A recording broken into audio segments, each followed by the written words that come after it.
Hi there, and welcome. It's been a long time since we've talked, and it might be worth saying that I miss your company. At the same time, things have been going well for us, especially for me. You know that in 2010 my kidneys totally failed and I went into dialysis. And then again, 3 years later, in 2013, I walked away from that dialysis. And that was good. What you don't know probably after that is 2 years after that, this is 2015, the lab results started going negative on me. The creatinine numbers went up to large values. And mental problems started to show up. Loss of memory, short-term and mid-term especially. Also, there was a strange kind of feeling of drunkenness that I had. I went back to the kidney doctor and found that the lab results were getting bad. The creatinine and BUN values were both going very high. So there must have been some pretty nasty stuff circulating in my blood by then. So, I'm back in dialysis. In fact, I'm feeling good. The dialysis is really helping. People are so frightened of it, and in my case, well, look, I lived with it and came out and got better, and as a result of doing it right now, I feel quite a lot better, and I think that's real. Interesting situation. Dialysis has the reputation for being a kiss of death, and Lord knows I've seen people that it's pretty obvious that's where they're going, and they're in the clinic right near me. But I'm also seeing in that same clinic yesterday one person on dialysis who's obviously a child, barely a teenager, who actually looks pretty healthy to me, and other people that are fairly young. And I'm finding myself, and honestly, they don't look like they're dying. Good. How do we get ourselves out of this? Well, you know I work on these things and I do it on my own. So my first response to the situation was to say, oh, well, the kidneys are having a problem. What can I do to heal them? Well, this may sound strange, but what I really believe is happening is something that is so obvious that the kidney doctor themselves, with an ultrasound scanner, told me the answer. One kidney is 9 centimeters long, the other kidney is 11 centimeters long. They're too small. Well, I can't say I'm surprised. For kidneys that are only a few years old in an adult male body, one who plays quite a bit of tennis. They need to be bigger. And intuitively, I suspect that that's simply it. That the kidneys themselves, realizing they need to be bigger, and under the current circumstances, without dialysis, they are too busy to grow. However, with dialysis, they've got the ticket. And now they've got it. I'm back in dialysis 3 days a week, full bore. Feeling a lot better, incidentally. So let's see what happens this time. I'm actually feeling very good about it.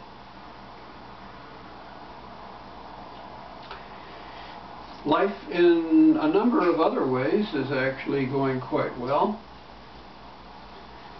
The tennis is getting real steady, and I think I'm enjoying it more, actually. It's no longer as, what can I say, stressful as it originally was. It's no longer something that I feel like I'm working hard at. It's something that's just plain good for me, that I enjoy, and frankly, need. I'm realizing that if my kidneys are an issue, tennis itself is a major asset. I'm not sure I've expressed this. After all, the kidneys are here and here.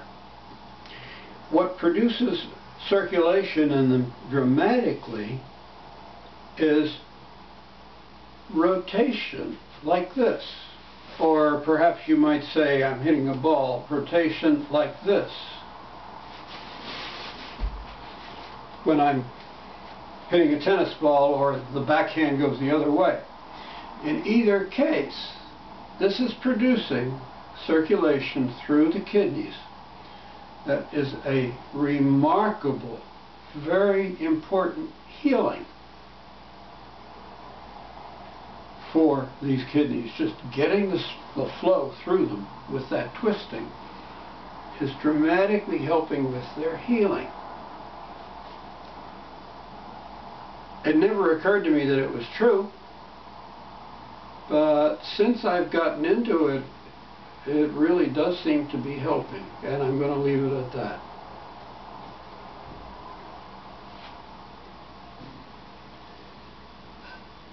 The other problems of one sort or another involving ailments and illness, nothing much happening, real happy. Let me talk a little bit about the frequency generators I have been using.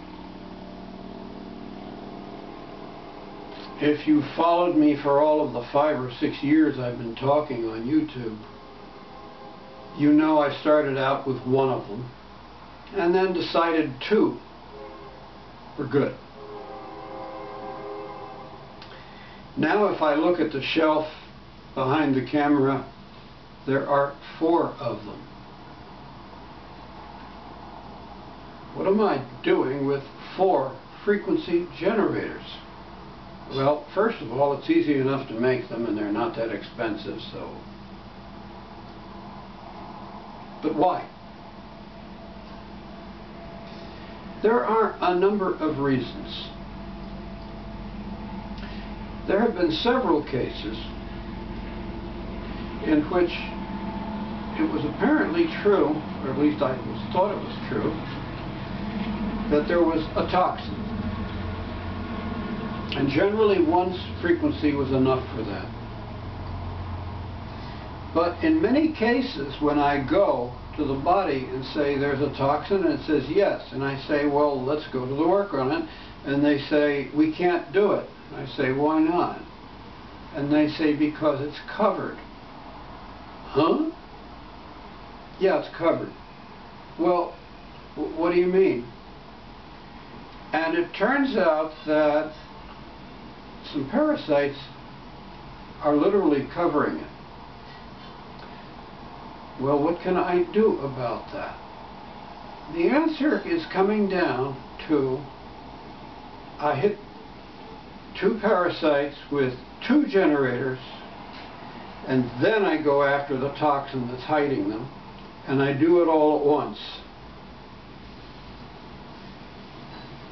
That has been very successful for me. And the body has been very good about providing me frequencies, all 3 of them, when I need them. It has really made a big difference. I've gotten rid of stuff that all I can tell you is I broke the bank here, and I'm walking around with a lot of healthy money. Okay, that justifies 3 of them. Why do I need 4?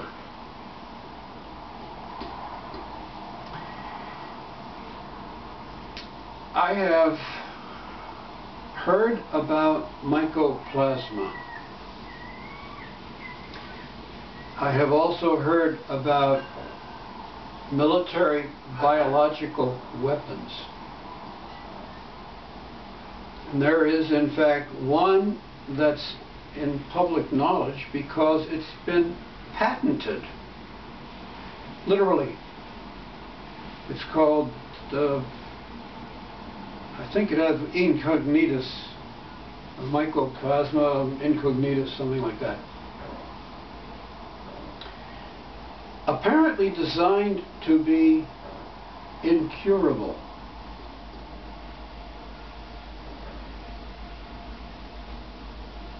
Well, and apparently this body suffers from it. What do I do now? Well, I asked my body if a frequency would help. I got a flat no. Would 2 frequencies help?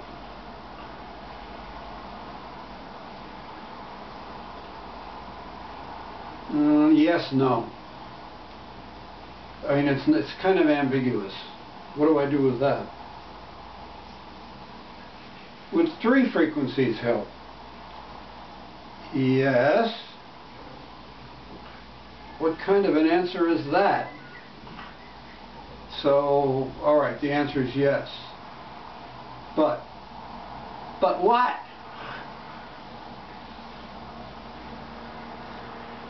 But the result of it is producing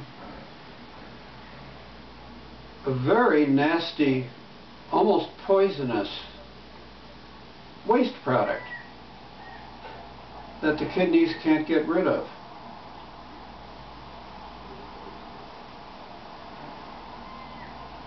Does that waste product have an excited state that would help destroy it? Yes, it would. But that would require a 4th generator. Ah, well, I can do that. And so that's what I have been doing. And it's been very effective. These things are real problems. So far as I can tell, they all have the same frequencies. I can't promise that. I sure haven't seen that with any of the simpler things. But I probably should try making public the frequencies if I can figure out, ensure what I'm doing. Right now I'm just putting up a flag in the wind and see if the wind blows. So far it seems to be helping. So when I'm dealing with these things, I'm using 3 frequencies for the weapon and 1 frequency to destroy the resulting waste product. 4. Needs 4 boxes. Well, I'm hearing to tell you it seems to be working.